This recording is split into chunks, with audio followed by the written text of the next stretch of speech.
皆さんこんにちは。卓球の用具の世界って一度ハマると抜け出せないディープな魅力がありますよね。今回はなんと世界的ラケットスポーツメーカーであるヨネックスが、もし卓球ラケットのブレード、つまり板の市場に本格参入したらどうなるかというワクワクが止まらない超大作レポートをベースに、じっくり徹底的に語り合っていきたいと思います。お相手は私、用具のスペックオタクのケンジと。こんにちは。最新テクノロジーから業界の裏事情まで、数字とロジックで鋭くツッコミを入れていく美咲です。ケンジさん、今回のテーマは本当に刺激的ですね。ヨネックスといえばバドミントンやテニス、そしてゴルフのカーボンテクノロジーにおいてまさに世界をリードする超一流企業じゃないですか。そのヨネックスが卓球の心臓部ともいえるブレードに切り込むとしたら、想像しただけで胸が熱くなります。そうなんだよ。実は卓球ファンの中には、ヨネックスって卓球やってるのって思う人もいるかもしれない。でも、ヨネックスはすでに卓球界にしっかりと足がかりを築いているんだ。美咲さん、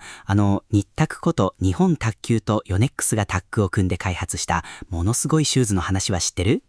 もちろんです。スポーツ館卓球ブログや日卓公式ニュースなどでも大々的に取り上げられて絶賛されていた共同開発の卓球シューズ、ムービングユースとムービングエアロのことですよね。価格 .com や楽天市場の卓球シューズカテゴリーでも常に高い注目度と高いレビュー評価を獲得している伝説的なコラボモデルです。そう、それヨネックスが長年培ってきたインドアシューズ開発のノウハウと、驚異的な衝撃吸収素材であるパワークッションプラスを惜しみなく投入したシューズんだ。この素材、なんと12メートルの高さから落とした生卵が割れずに6メートル以上も跳ね返るという物理の法則を疑いたくなるような超絶マテリアルなんだよね。生卵が割れずに6メートル跳ね返るってもはや魔法ですよね。でもこれが単なるアピール用のパフォーマンスではなく、前後左右、さらには斜めへと急激なストップ&ゴーを繰り返す卓球のフットワークにおいて、足首や膝への負担を劇的に軽減しつつ、次のステップへの強い推進力に変えてくれるという極めて緻密な人間工学的アプローチから生まれたものなんです。この開発でヨネックスと日卓の間にはすでに非常に強固で良好な信頼関係、そして技術的なアライアンスの土台が出来上がっているんですよね。その通り。だからこそこのシューズの良好な協力関係と、ヨネックスが誇る世界最高峰のカーボン成形技術がついに卓球ラケットのブレードそのものに適用されたらどうなるのかという予測が生まれてくるわけだ。でも卓球のブレード開発はテニスやバドミントンのカーボン 100% のラケットとは全く異なる非常に特殊で厳しいルールの壁があるのをご存知ですか？もちろん知っているよ。だからこそ面白いんだ。今回のレポートでは、そのヨネックスのコア技術が卓球のルール制限の中でどう花開くのか、そして既存の卓球メーカーをどう脅かすのか、予測される市場シェアや業界の地殻変動、さらにはプレイヤーが普段なかなか口にしない、あるいはメーカーが教えたがらない卓球用具の真実にまで深く切り込んでいる。それは聞き捨てなりませんね。ベテランプレイヤーやメーカーが教えてくれない真実、このキーワードだけでももう早く中身を覗きたくてうずうずしてきました。今日の解説ではこのレポートの全貌をどこよりも詳しく、そして専門用語も分かりやすく紐解きながらエネルギッシュに解き明かしていきましょう。さて、このパートでは今回紐解いていく驚異のレポートの全体像をエグゼクティブサマリーとしてギュギュッと凝縮して紹介しよう。このレポートには普通の卓球愛好家レベルでは思いもつかないような具体的かつ衝撃的な発見がいくつも提示されているんだ。はい、レポートの骨子を整理すると、まず最初に挙げられるのがヨネックス独自の先進カーボンテクノロジーの卓球への応用です。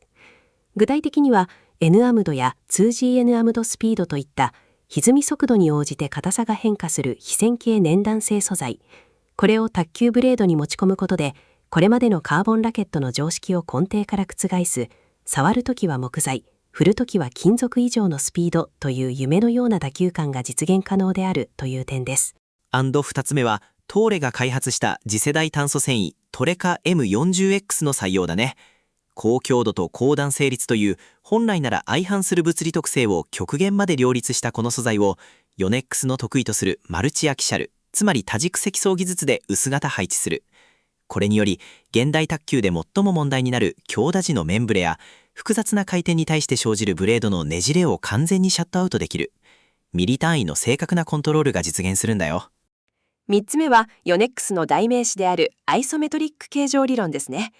テニスやバドミントンでおなじみの四角い形状を卓球ブレードに最適化することで、近年スティーガが六角形ブレードサイバーシェイプで巻き起こした異形ラケットブームに対して、さらに科学的で一貫性のある全方位スイートスポット拡大という回答を提示できるという幾何学構造力学アプローチです。さらに4つ目は、卓球界最大の関門である木材 85% ルールに対するヨネックスの挑戦だ。ルールの上限ギリギリまで特殊素材を使い切るための接着層のマイクロメートル制御技術や、職人技に依存してきた木材の個体差を排除する人工木材熟成テクノロジーサーモベージング処理によって、個体差ゼロのヴィンテージ超えの極上打球感を量産できるというイノベーションだね。そしてレポートの後半では、具体的な市場参入シナリオとその限界を冷徹に予測しています。ニッタクとの共同開発ブランド、ニッタックバイヨネックスとしてハイエンド帯に参入すれば、数年でシェア20から 25% を獲得できるポテンシャルがある一方で、ヨネックスが単独ブランドとして参入する場合は、卓球界最大のブラックボックスであるラバーの製造技術の壁にぶつかり、シェアは5から 10% で頭打ちになるだろうという現実的な限界についても冷静に分析されています。そうなんだ。さらに補助材問題という卓球界の影のルール事情にアプローチしたノイズキャンセリングブレードの開発可能性や、業界全体がナノテクノロジー開発へとシフトしていく地殻変動まで予測されている。これらの一つ一つの発見については、この後のパートで専門的な物理データやルール規定、素材科学の観点から余すところなくじっくりと解説していくから、皆さん楽しみにしていてね。さあ、大枠は見えましたね。それではいよいよ次のパートからヨネックスが誇る最強のコア技術たちが卓球ブレードにどのような魔法をかけるのか、ディープに潜入していきましょう。よーし、ここからは各論に突入だ。まずはヨネックスのカーボンテクノロジーの真髄 N アムドと 2G N アムドスピードについて、卓球の物理と絡めて熱く語らせてほしい。ヨネックスのバドミントンラケットやゴルフシャフト、さらには超軽量カーボンロードバイクフレームの開発プレスリリースなどでもたびたび登場するN アムドですね。そもそも N アムドってこれまでのカーボン素材と何が決定的に違うんですか？いい質問だね。従来の一般的なカーボンファイバーって炭素繊維の束にエポキシ樹脂などのプラスチックを染み込ませて固めて作られているんだ。でも繊維と樹脂って本来は別の物質だから、ミクロレベルで見ると界面、つまり境界部分での密着力に限界があって、強い負荷がかかるとズレや剥がれ、エネルギーのロスが生じていたんだ。これに対して N アムドはカーボン繊維の表面にカーボンナノチューブ CNT を一様に付着させて、樹脂との界面密着力をナノレベルで飛躍的に向上させた新次元の素材なんだよ。ナノレベルの CNT 層が繊維と樹脂をがっちりと結びつけるわけですね。さらにその進化系である 2GN アムドスピードは、その CNT 層の構造を3次元へと進化させることで、変形した後の急激な復元力を可能にしていると、ヨネックスの公式テニス・バドミントン関連オフテクノロジー解説に書かれています。そう、これが卓球ブレードに応用された場合、何が起きるか。卓球の特殊素材ラケットにおいて、古今東西全メーカーが頭を抱えてきた最大の命題、それは球持ちと弾みをいかにして両立するかなんだ。わかります。卓球研究所の素材ラケット解説などでもよく言われますよね。弾むラケットはカーボンが硬くてボールをすぐに弾いてしまうから、回転をかける前に飛んでいってしまう。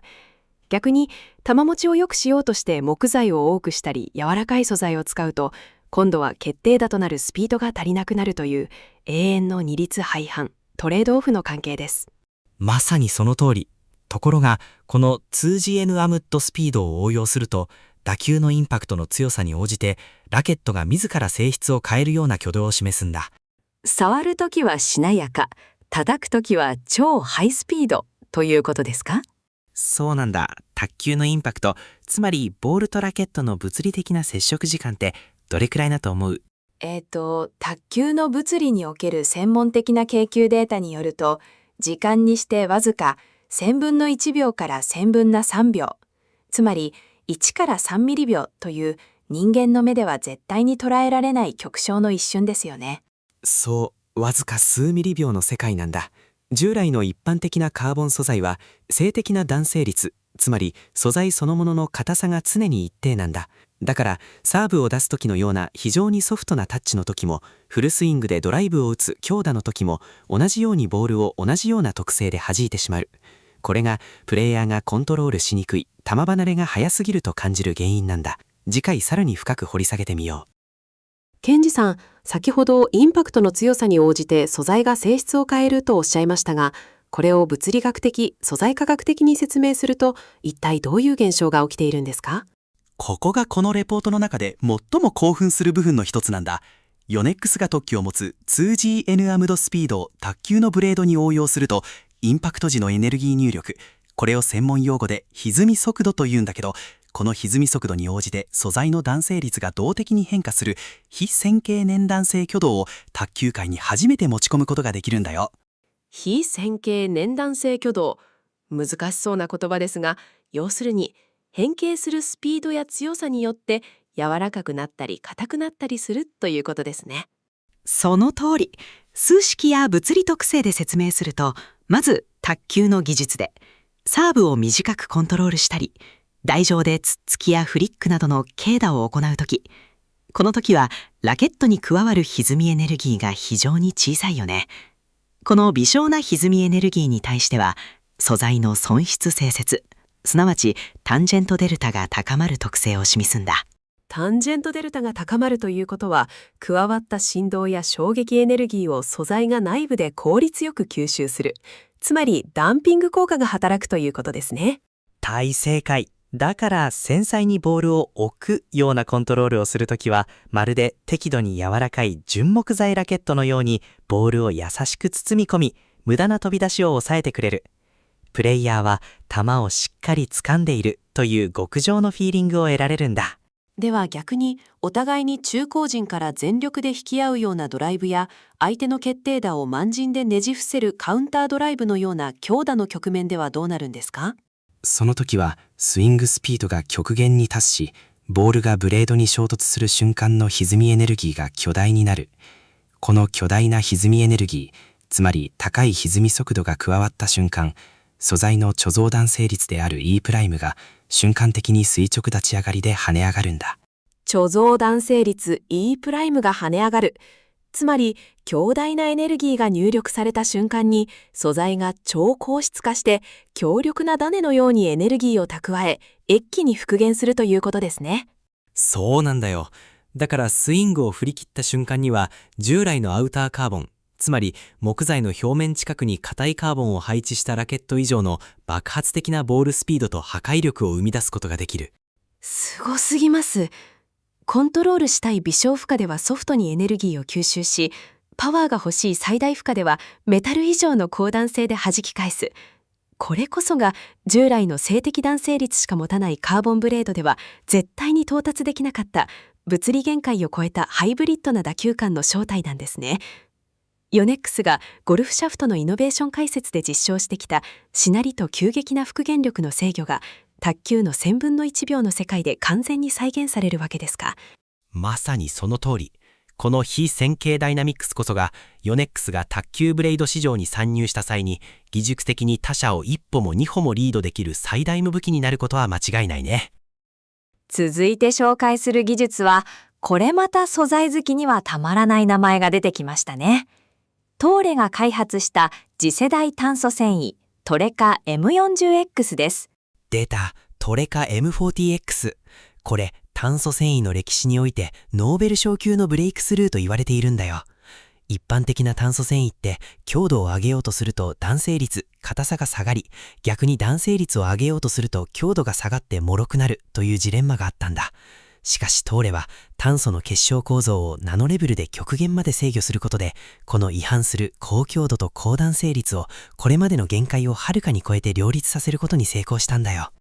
ヨネックスの公式オンラインショップのテクノロジー解説でも、このトレカ M40X を贅沢に使用したテニスラケットやバドミントンラケットがいかに軽量でありながら強靭で、ぶれない打球感を実現しているかが詳しく説明されていますよね。そう、これを卓球のブレードに応用した場合、どんな革命が起きるか。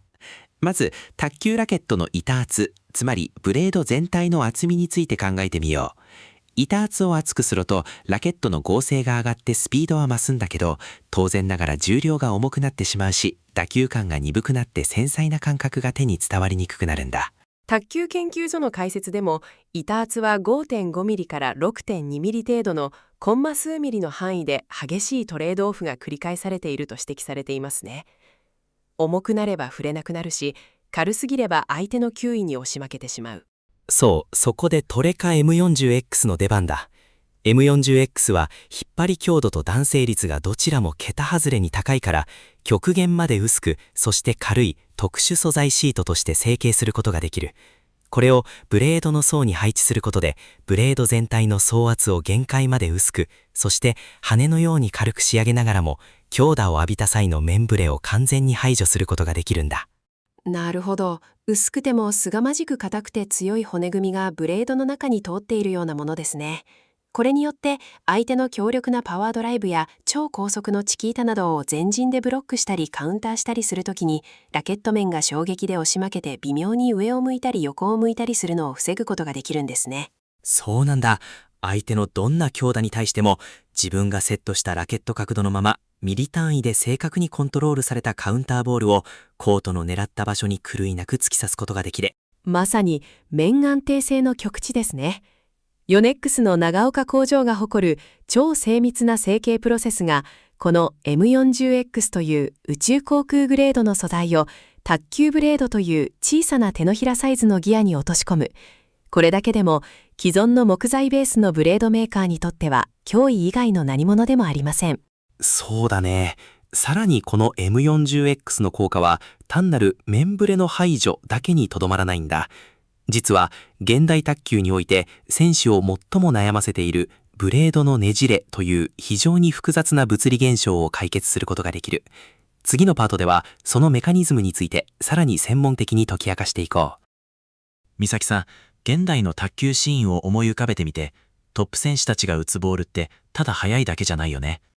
猛烈なトップスピンはもちろん、チキータや逆チキータ、巻き込みサービス、さらにはサイドスピンをかけたカウンターなど、ボールの回転軸が斜めや横に複雑に傾いたものすごい回転がかかっています。そうなんだ。そのような複雑な回転のボールがラケットに衝突した瞬間、ブレードには縦方向や横方向だけでなく、ラケットをねじるような斜め方向の複雑な力、すなわち物理学でいう先端応力、シアー応力が加わるんだよ。確かに、面に対してボールが斜めに入って、さらに回転による摩擦力が加わるわけですから、ラケット全体を雑巾を絞るようにねじる力、つまりねじれモーメントが発生しますね。まさにその通り。従来の一般的なカーボンラケットは繊維が縦と横の0度、90度の2方向に走っているだけのクロスカーボンシートを使っていることが多いんだ。これだと縦と横の引っ張り強度には非常に強いんだけど、斜め方向から加わるねじれに対しては実は意外とあっさりと変形してしまう。これが微妙な打球のクリア、スイートスポットを外した時のコントロールの喪失につながっていたんだ。ここでヨネックスが他競技で熟成させてきたマルチアキシャル積層技術、つまり多軸積層技術が生きてくるわけですね。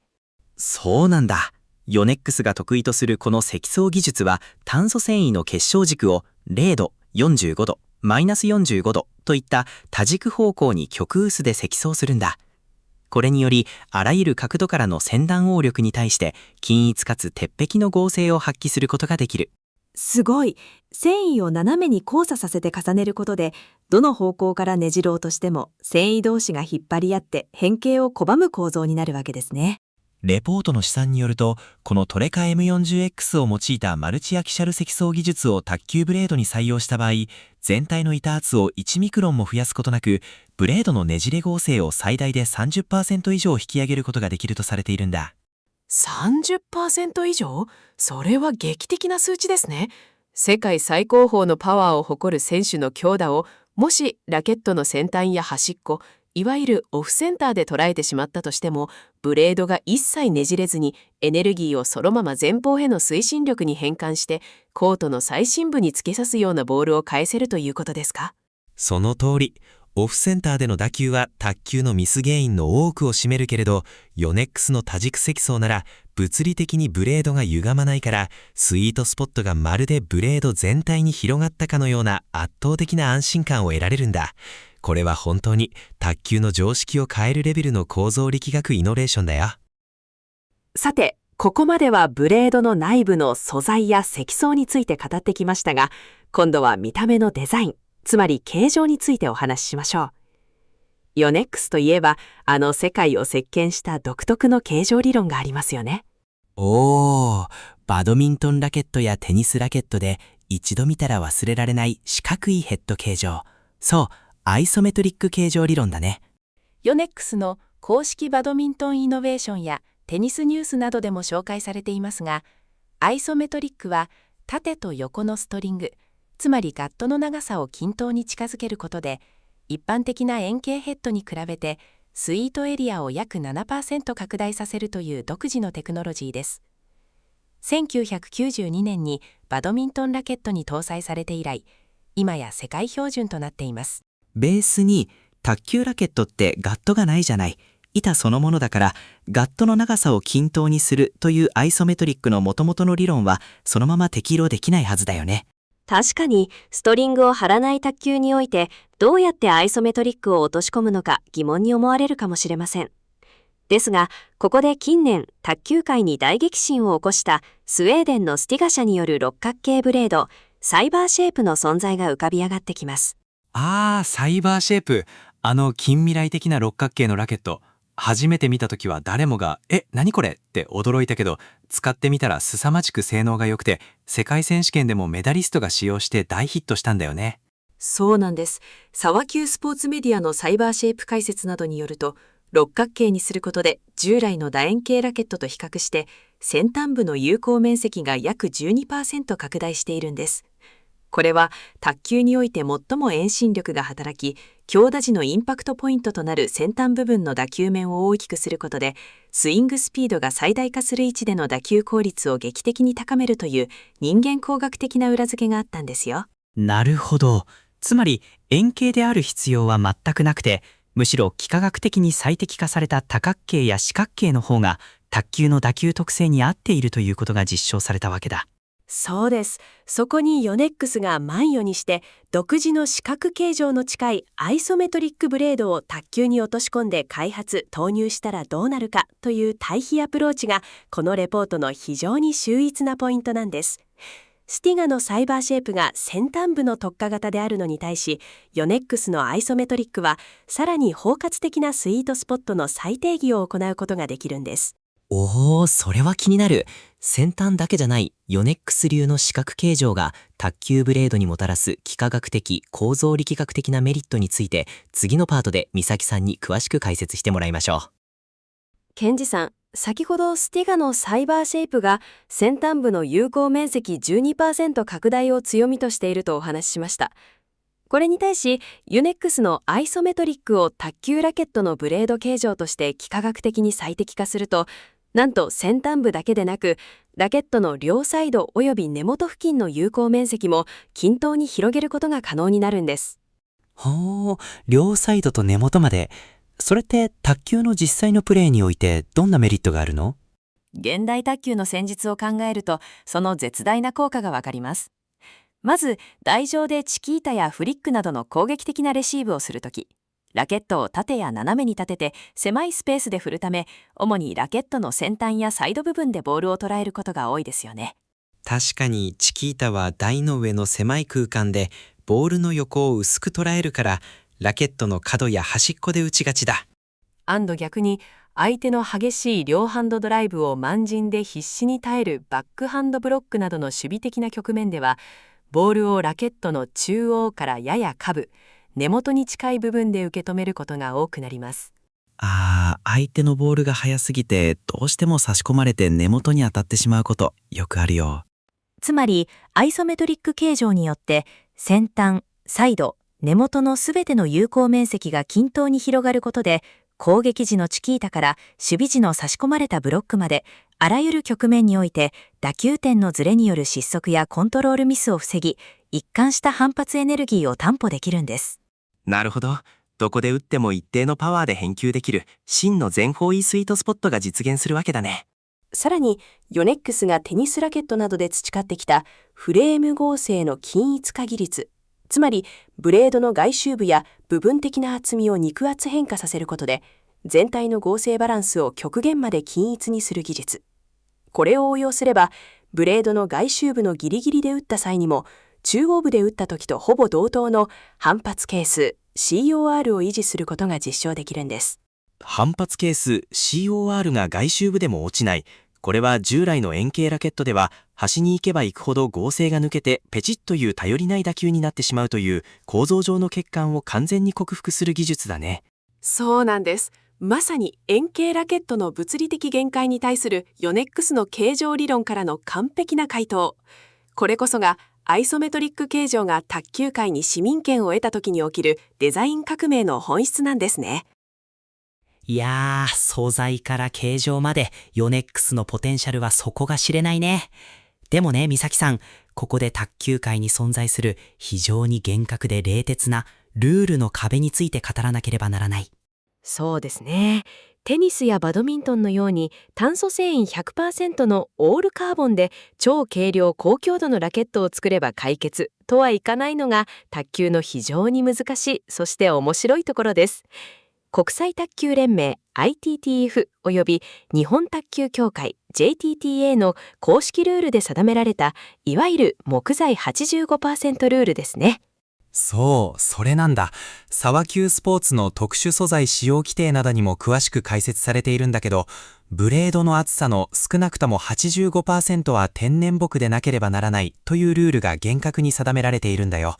これを数式で厳密に定義すると、ブレード全体の厚さを T とし、カーボンやファイバーなどの特殊素材シート、接着層を含むの合計厚さを T コンプとしたとき、T コンプは0.15T 以下を完全に満たさなければいけないということですね。その通り、一般的な卓球ブレードの厚さ T ってだいたい6ミリ前後なんだ。ということは、この不等式に当てはめると、特殊素材シートの合計厚さ T コンプは最大でも 0.9 ミリ以下に収めなければならない。実際は市販されている多くのブレードにおいて、各特殊素材のシートは接着剤の層も含めてわずか 0.2 から 0.3 ミリ程度という驚異的な極薄仕様に限定されてしまうんだよ。わずかコンマ数ミリ。その薄さの中でカーボンファイバーの性能を引き出しつつ、木材本来の打球感を残さなければならない。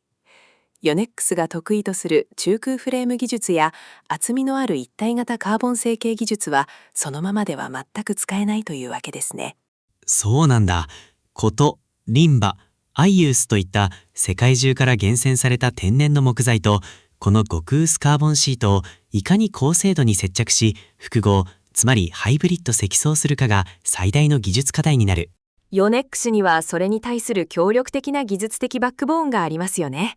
スノーボードのウッドコア、つまり木材芯材の積層成形技術やテニスラケットにおけるプリプレグ、つまり炭素繊維含芯樹脂シートの超薄膜プレス技術など、異素材をナノメートル単位あるいはマイクロメートル単位で制御して強固に接着する高度なプレス成形技術を何十年も磨き続けてきているんですから。まさにそこなんだよ。この高度なプレス成形技術を使えば、木材が持つ天然繊維の個体差、例えば部位による密度や含水率のばらつきを極限まで平準化し、ブレードのインナー、つまり木材の内側やアウター、つまり外側の積層構造において、木材本来の心地よい打球感と極薄特殊素材が持つ爆発的な推進力を完璧に調和させることができるんだ。ルールの制約をピンチではなく、自社のハイブリッド積層技術をアピールする最大のチャンスに変えてしまう。ヨネックスの設計力なら、この 15% の隙間にこれまでにない超高密度なテクノロジーを詰め込むことができるんですね。さて、ここからはベテランプレイヤーや既存のメーカーが絶対に公の場では教えてくれない卓球ラケットの不都合な真実に踏み込んでいこう。不都合な真実ですか？一体どんな裏事情があるんですか？美咲さんは卓球のトップ選手やベテランプレイヤーが同じ種類のラケットを何本も購入してわざわざ重さを測ったり、ボールをブレードに落としてポンポンと音を聞き比べて選別している姿を見たことない？あります。この個体は打球感が手に響いて気持ちいいとか、こっちは弾みがおかしい、外れだなんて言いながら選んでいますよね。同じ工業製品なのに、どうしてそんなに個体差、いわゆる当たり外れが出てしまうんですか？その最大の原因こそが、木材と特殊素材を接着する接着剤の重量と厚みの不均一性なんだよ。ジェセク材ですか？特殊素材そのものがなくて。そうなんだ。天然木材の表面って顕微鏡レベルで見ると無数の導管や細胞の凹凸があってボコボコしているんだよね。従来の一般的な特殊素材ブレードの製造プロセスでは、そこにエポキシ樹脂などの熱硬化性接着剤を塗って圧着するんだけど、どうしても接着剤が木材の凹凸に不均一に染み込んでしまったり、プレス時の圧力のムラで接着層の厚みにコンマ数ミリから数十マイクロメートルの厚みのばらつきが生じてしまうんだ。なるほど。接着剤が厚い部分は打球感が鈍く重くなり、薄い部分は剥離しかけて硬く響いてしまう。これがラケットごとの重量のばらつきや、同じ製品なのに打球感が全く違うという個体差の原因になっていたわけですね。その通り。そこでヨネックスの出番だ。ヨネックスがスノーボードやプレミアムテニスラケットの開発で培ってきたプリプレグの超薄膜プレス技術を卓球ブレードの製造に応用すれば、木材とカーボン界面の接着層の厚さをなんとコンマ数マイクロメートル単位で完全に均一化することが可能になるんだよ。コンマ数マイクロメートル、ミリメートルのさらに1000分の1の世界での完全フラット制御ですか？そう、これを実現すると2つの絶大なメリットが生まれる。1つ目は接着剤の余分なデッドウェイト、つまり余剰重量を徹底的に排除できること。卓球ブレードにおいて使いやすいとされる 85g 前後という黄金比の総重量を維持しやすくなるんだ。実質的には2つ目はルール制限である特殊素材 15% 上限 0.9 ミリの設計マージンを接着剤に無駄に消費することなく、特殊素材そのものの厚みにギリギリまで、 T コンプはおよそ 0.85mm など使い切ることができるという点ですね。素晴らしい。これこそが職人技という名の曖昧な製造甘味に頼ってきた従来の卓球ブレード市場に対するヨネックスの超精密科学による回答案だ。個体差をゼロにして全ての量産品を極上の当たりラケットとして出荷できる。これはプレイヤーにとっては夢のような技術革新だよ。続いては現代の卓球ブレード特殊素材に大手、まさに最高峰と称されているある先端素材とヨネックスの技術を徹底比較分析していきましょう。おー、現代の最高峰特殊素材といえば、やはりタマス社バタフライブランドが大陽製紙と共同で特許を取得しているあの魔法の素材だね。はい、バタフライ公式ヒストリーや未来の素材 CNF 特設リリースなどでも大絶賛されているセルロースナノファイバー CNF 成形体技術、特許第6535-065号です。 CNF は本当にすごい素材だよね。植物由来の極細木材繊維をナノレベルまで解きほぐしてシート化したもので、鉄の5倍の強度を持ちながら重量は5分の1。卓球ブレードに採用されたレボルディア CNF などの製品レビューを見ると、驚くほど高反発なのに打球時の不快な振動が極限まで低く抑えられていて、まるで純木材ラケットのような球持ちの良さがあると、ベテランからトップ選手まで大絶賛されています。まさにアウターの飛びとインナー、純木材の球持ちを両立した魔法の素材ですね。この特許の壁に対してヨネックスは一体どのようにして対抗、あるいはそれを凌駕する技術を提示できるのでしょうか。ここがヨネックスのカーボン屋としてのプライドが火を吹くところだ。ヨネックスはすでにゴルフシャフトやテニスラケットにおいてトーレのナノアロイ技術をベースにしたナノメトリックや N アムドといった極細かつ極めて柔軟なナノスケール複合カーボンを実用化している。植物由来のファイバーによる自然な振動減衰 CNF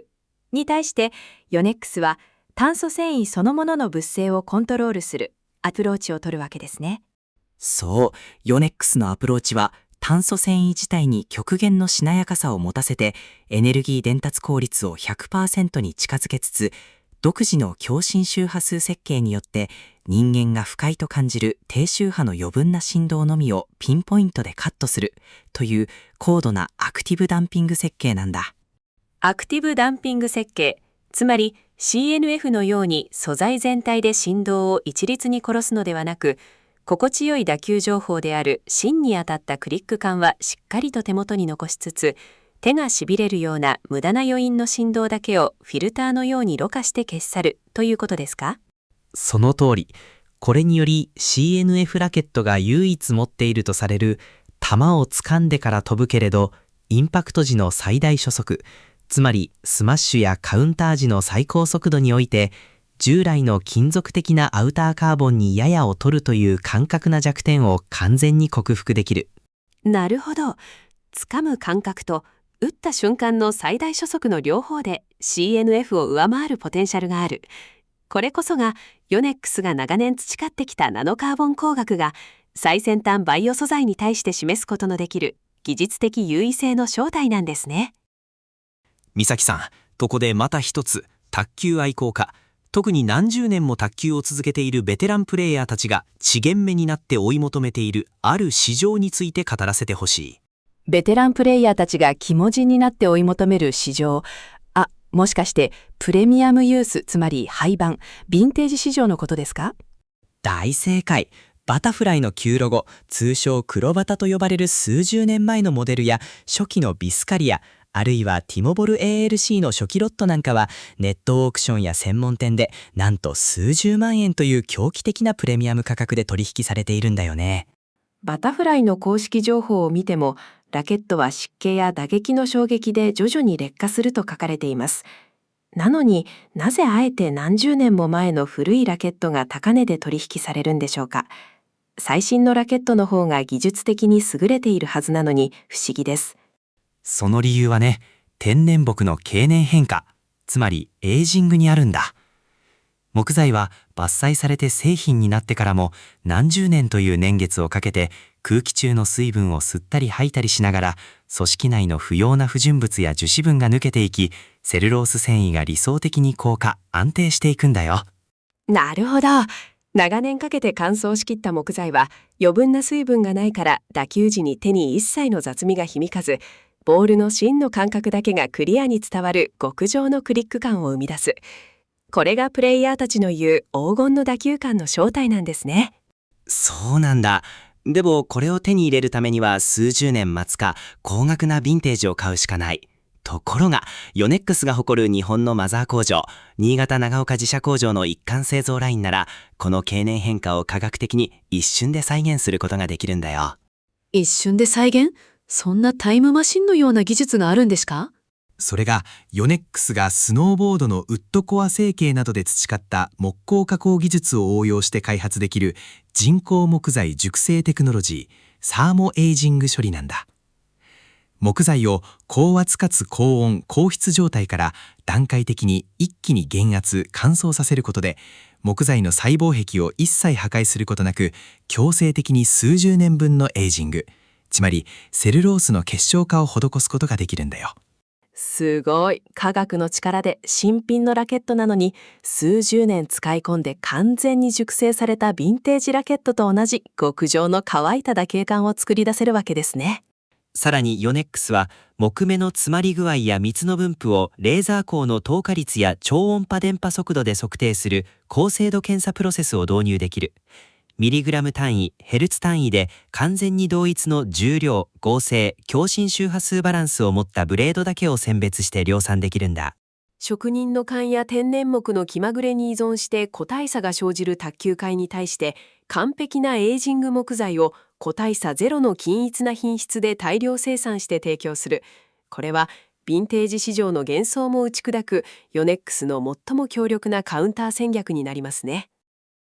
さあ、ここからはレポートの非常に現実的かつ戦略的な部分、ヨネックスが実際に市場に参入する場合の参入シナリオについて分析していきましょう。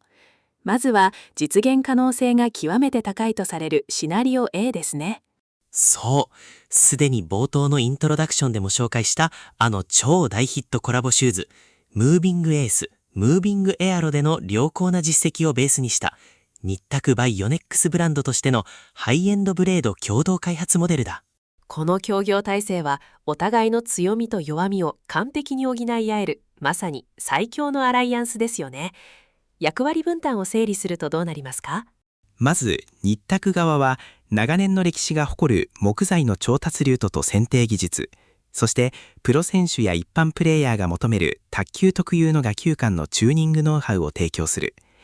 さらに、世界中に構築されている強固な販売チャンネルと日本卓球協会 JTTA の公認申請やルール適合管理などのバックオフィス業務をすべて担うんだ。一方のヨネックス側は、トーレの M40X や N アムドを極薄化した先進カーボン特殊素材シートの供給、そしてアイソメトリック形状に基づく幾何学構造力学的ブレード設計と超精密プレス加工成形を長岡工場で担うわけですね。そう、卓球のプロたちであるニッタクが設計図と魂を吹き込み、世界のカーボン王であるヨネックスが最高峰の技術で物理的に形にする。この融合によるブランド力はユーザー、特に用具にこだわりを持つ中上級者にとって強烈な購買意欲を刺激するはずだよ。ニッタク公式ニュースなどの市場分析データなどの見ても、現在特殊素材ブレード市場において1万5,000円から3万円という高価格帯、つまりハイエンド帯は非常に利益率が高く、各社がしのぎを削る主戦場となっています。ニッタク by ヨネックスのプレミアム製品が投下された場合、レポートの予測では参入からわずか数年以内にこの高価格帯特殊素材ブレード市場において 20% から 25% の市場シェアをあっさりと獲得できるポテンシャルがあるとされているんだ。20から 25%。これは絶対王者であるタマス、つまりバタフライの牙城を大きく崩し、一気に市場の第2局へと躍り出るインパクトですね。そうなんだよ。すでにシューズでコラボブランドへの抵抗感がなく、むしろ高性能の証として認知されているからこそ、このシナリオ A は最もスムーズで、かつ最も高い破壊力を持つ現実的な参入ルートになるだろうね。では次にもう一つの参入可能性。ヨネックスがニッタクと手を組まずに完全に自社単独ブランド、つまりヨネックスロゴのみで卓球市場に新規参入するシナリオ B について考えてみよう。ヨネックス単独での参入。テニスやバドミントンのようにラケットからウェア、シューズ、バッグまで全てヨネックスのロゴで統一した世界観を作るわけですね。一見ヨネックスのブランド力を考えれば大成功しそうですが、レポートではここには非常に深刻なボトルネックがあると指摘されています。そう、それこそがベテランプレイヤーや業界関係者なら誰もが知っている卓球用具ビジネスにおける最大の真実。ラバーを制する者が卓球市場を制するという鉄則なんだ。ラバーですね。卓球というスポーツはラケット、つまりブレードだけではプレーできません。ブレードの表面に単性と摩擦力を持ったゴム、つまりラバーを貼って初めて完成します。そしてプレイヤーの打球性能、スピンやスピード、コントロールの実に7割から8割はブレードではなくラバーによって決定されると言われています。その通り。しかもビジネス的な視点で見ると、ラケットは一度買ったら数年、人によっては1枚をずっと使い続けるけれど、ラバーは数ヶ月、トップ選手なら数週間で消耗して張り替える超高回転の消耗品なんだよ。つまり卓球メーカーにとって最も大きな売り上げと莫大な利益をもたらすのはラバーなんだ。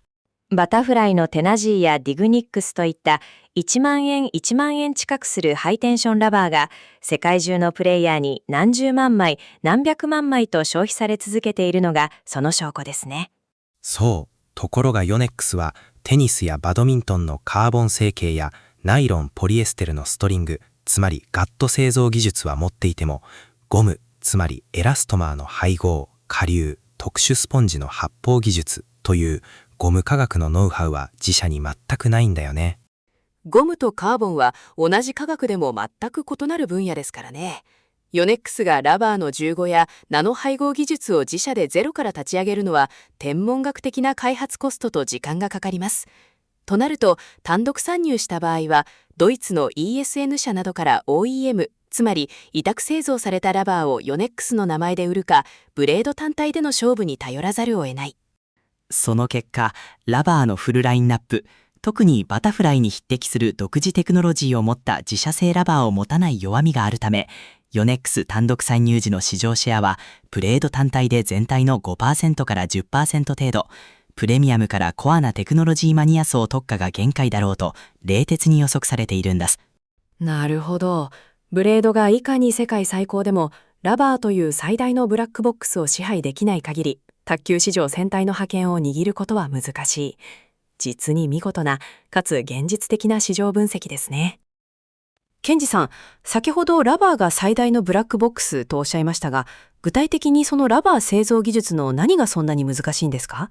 他競技の大手メーカーや新興ブランドがどうしてもバタフライの騎馬上を崩せない技術的参入障壁についてさらに詳しく教えてください。よし、ここも熱く語るよ。卓球用ラバーの性能を決定づける最大の要素、それはトップシート。表面のゴムの摩擦力もさりことながら、実はその下にあるスポンジの微細発泡、ポア制御技術なんだ。スポンジの発泡制御ですか？穴がたくさん開いているスポンジの部分ですね。そう、それ。バタフライのスプリングスポンジやスプリングスポンジ X の技術解説を見るとわかるんだけど、あのスポンジの内部には特定の直径と均一なケレ状を持った微細な気泡、ポアがゴムを熱膨張させて下流、つまり加熱成形するプロセスで精密に作り出されているんだ。均一な気泡が含まれていることで、ボールが衝突した瞬間にスポンジが深く歪んでボールを包み込み、引き絞られたバネが一気に復元するように猛烈な回転とスピードを乗せてボールを弾き出すことができるんですよね。その通り、このスポンジ内部の気泡の大きさ、壁の厚み、エラストマーの配合比率を完璧にコントロールして、温度や湿度が変化する過酷な使用環境下でも性能が劣化しないように量産する技術は、もはやゴム科学の極致であり、一朝一夕で模倣できるレベルの技術ではないんだ。だからこそ、多くの新興メーカーや総合スポーツメーカーは自社でラバー工場を持たず、ドイツの ESN 社などの OEM 専門メーカーからすでに気泡形状がコントロールされたスポンジラバーの供給を受ける、いわゆるスピン系テンションラバーの OEM 販売方法をとっているわけですね。そう、もちろんドイツ製のラバーも非常に高性能なんだけど、バタフライのように自社で独自のゴム配合と独自の発泡レシピを極秘裏にコントロールしているメーカーに対して、性能の絶対値、特に限界域での回転量とスピードの両立で完全に上回る製品を作ることは構造上非常に難しいんだよ。だからヨネックスがいくら世界最高のトレカ M40X や N アムドを使って完璧なブレードを作ったとしても、このラバー、スプンジの科学的ブラックボックスを自社で内製化して打破しない限り、単独ブランドとしてのシェアは5から 10% で確実に頭打ちになる。まさにその通り、このレポートが単にヨネックスの技術を賛美するだけでなく、この卓球界の絶対防衛ラインとしてのラバー製造技術の障壁を冷静に指摘している点は本当に素晴らしいアプローチだと思うね。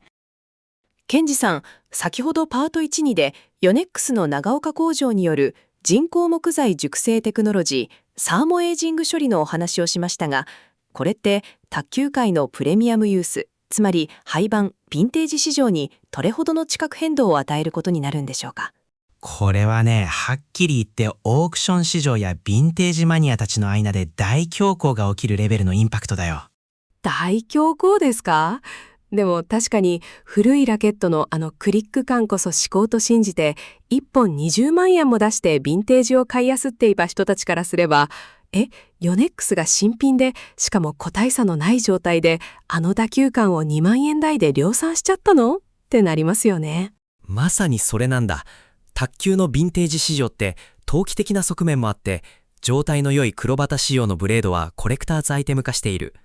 でも実用ギアとして古いラケットを求めるプレイヤーの本質的な動機は、天然木のセルロース繊維が高価安定して手元に響く嫌な振動エネルギーが完全にカットされ、芯を捉えた感覚だけが脳に直撃する打球感なんだよね。ヨネックスが自社工場の超精密製造ライン、レーザー光や超音波によるミリグラムヘルツ単位の自動選別、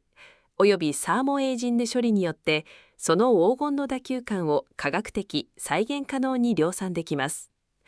これは職人技や偶然の経年変化に依存してきた卓球の製造アプローチに対する最大かつ最も冷酷なイノベーションです。そうなんだよ。しかもヴィンテージラケットって中古だからブレードの角が欠けていたり、汗を吸って重くなっていたり、グリップが削られてガタガタになっていたりと、コンディションに大きな不安があるよね。ヨネックスのエイジング技術なら完璧な新品、しかも最新のアイソメトリック形状やトレカ M40X によるねじれ防止技術を盛り込んだ状態で、極上のヴィンテージフィーリングを手に入れられるんだ。古き良き木の音塗りや熟成された味わいという情緒的で定量化しにくかった感覚を、ヨネックスが最先端の計測テクノロジーとマテリアル工学で完全数値化、規格化して製品に叩き込む。これこそがベテランプレイヤーたちがヨネックスの参入を単なる新規参入ではなく、自分の卓球人生の相棒を変えるかもしれない大事件として受け止める最大の理由になるだろうね。さあ、ここからはヨネックスの参入が既存の卓球用具業界全体にどのような地殻変動、インパクトをもたらすのかを深掘りしていきましょう。まず一つ目のインパクトは、ナノテクノロジー、カーボンのインフレ化と粗大開発競争の激化ですね。これだよ。現在の卓球界の特殊素材って実を言うと一昔前の技術で止まっている部分があるんだ。そうなんですか？サバ級スポーツメディアの ALC アリレートカーボンと ZLC、ZL カーボンの弾み、物性比較などを見ていると、常に最新のハイテク素材として紹介されていますが、確かに ALC や ZLC、最近登場したスーパー ALC やスーパー ZLC などは非常に高性能だよ。でもこれらは基本的にはアミド繊維、アリレートやポリベンゾーキサゾール、ザイロンといった繊維と炭素繊維、カーボンを単純に編み込んだり重ねたりしたマクロからミクロスケールの織物技術なんだ。なるほど。先ほど紹介したヨネックスの N アムドや 2GN アムドスピードのように、カーボン繊維の表面にカーボンナノチューブを直接成長させて結合させるようなナノテクノロジー、つまり10億分の1メートルレベルの極微界面制御までは行っていないということですね。そうなんだ。ヨネックスがこの歪み速度に応じて物性が変化するナノテクノロジー複合カーボンを卓球界に本格投入すると、プレイヤーたちは、これまでのカーボンラケットってただ一律にボールを弾いていただけだったんだなと気づいてしまう。結果として従来の ALC や ZLC といった素材が一気に1世代古いレガシー技術として認識されるリスクがあるんだ。特殊素材のパラダイムシフトが起きるわけですね。そうなると絶対王者であるタマス、バタフライやビクタス、ヤサカ、そしてパートナーであるニッタクなどの既存卓球専門メーカーも黙って見ているわけにはいきません。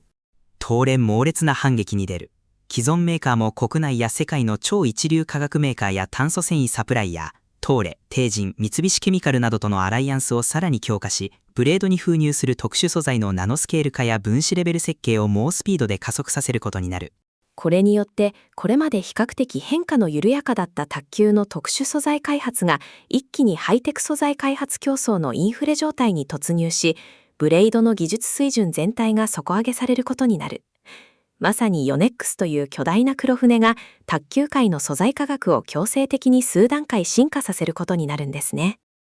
続いて2つ目の業界インパクトは形状革命の定着、すなわちアイソメトリック形状理論の本格的な市民権獲得だ。スティガのサイバーシェイプ、つまり六角形が開いた異形ラケットの扉に、すでにテニスやバドミントンで世界標準のエビデンスを持つヨネックスのアイソメトリック四角形が投下されるわけですから、その説得力はすまずいものがありますよね。そうなんだよ。最初は木をてらっただけの色物形状とみなされた異形ブレードがヨネックスというブランドと科学的データの裏付けを得ることで、スイートスポットを幾何学的、構造力学的に最大化するための最も普遍的で合理的な形状であるという共通認識に変わる。沢級スポーツメディアのサイバーシェイプ面積比較記事などでも、従来の円形はただの歴史的慣習で作られてきた側面があると指摘されています。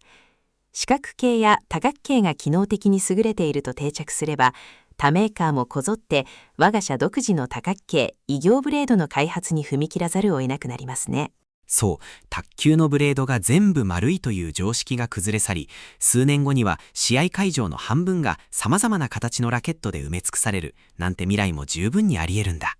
そして3つ目のインパクトが異業種アライアンス、つまり技術ライセンス供給モデルの活性化ですね。これも卓球業界のものづくりの構造を根本から変えるよ。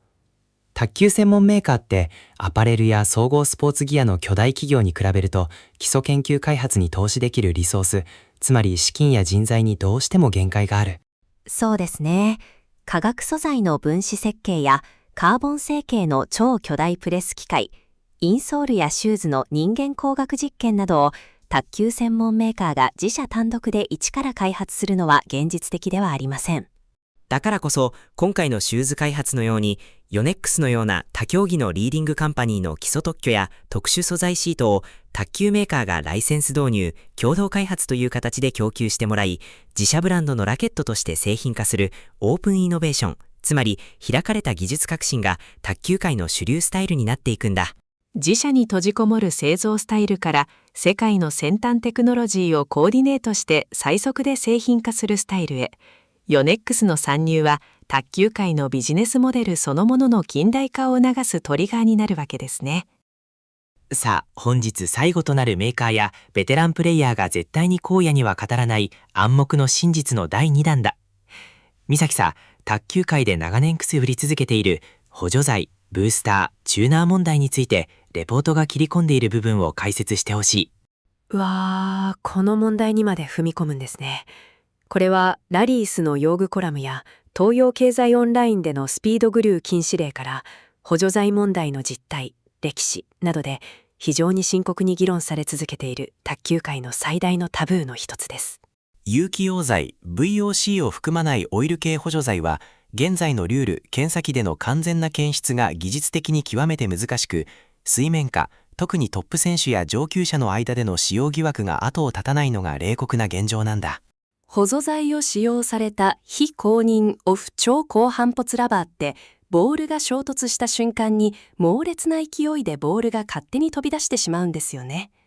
これをコントロールして台の中に収めるためにはラケット、つまりブレード側に対して想像を徹するほどの圧倒的な球持ちと不要な振動の瞬時減衰能力が要求されることになります。そう、そこがポイントなんだ。現在の既存メーカーは建前上補助剤はルール違反だからそんな加工ラバーは存在しないという前提でラケットを設計している。しかしヨネックスはこの歪んだ用具事情をマテリアルテクノロジーで完全にハック、つまり解決できるポテンシャルがあるんだよ。ヨネックス独自の衝撃吸収素材パワークッションプラスやゴルフ、テニスで培った高性能な振動減衰、ダンピング素材をブレードの接着層やグリップの内部に精密に配置する設計ですね。そうだ。そうして開発されるのが、ラバー側がどんなに違法に爆発的に弾もうとも、インパクト時の手元でのボールタッチの細部情報だけをクリアにプレイヤーの脳へフィードバックし、不要な暴発振動をすべてシャットアウトする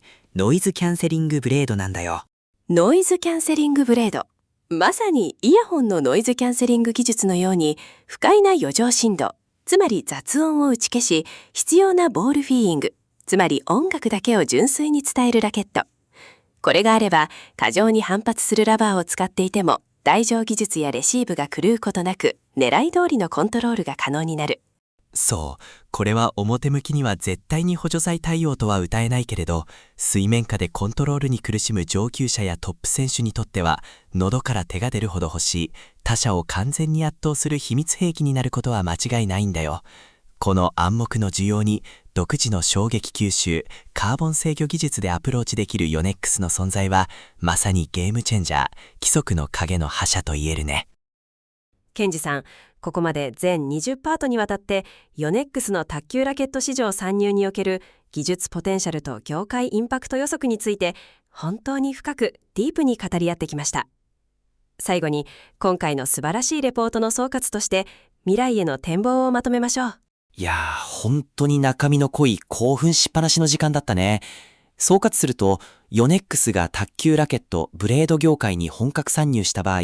天然木材 85% ルールというバドミントン等のオールカーボンとは異なる非常に高い障壁はあるものの、ヨネックスが誇る極薄ナノカーボン積層技術 N-AMD や M40X や科学的ヘッド形状理論アイソメトリックを用いることで、アウター級の爆発的な反発スピードを持ちながら、インナー級、純木材級の吸い付くような球持ちとクリアな打球フィーリングを誇る全く新しい次元のブレードを開発できるポテンシャルは十二十分に、いやお釣りが来るほどにあると断言できるね。へえ、ラバー開発というゴム化学と発泡制御の究極のブラックボックスが存在するため、ヨネックス単独ブランドシナリオ B での市場完全制覇、シェア過半数の獲得は物理的構造的に難しいかもしれません。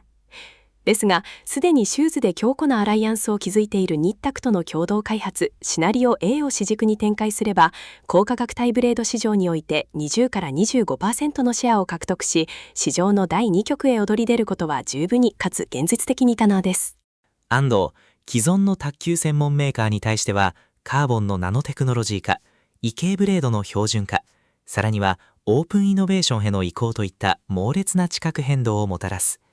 卓球界にナノサイエンスによる革新という名の大きな風穴を開けることになるだろう。プレイヤーとしてもこれまで職人技や偶然の個体差に眺まされてきた世界から、ヨネックスの長岡工場が保証する個体差ゼロ、人工エイジングによるヴィンテージ超えの極上打球感を新品で手に入れられる未来が来るわけですから、こんなにワクワクすることはありませんね。本当にそうだね。ヨネックスの技術ポテンシャルが卓球界に解き放たれるその日が今から待ち遠しくてたまらないよ。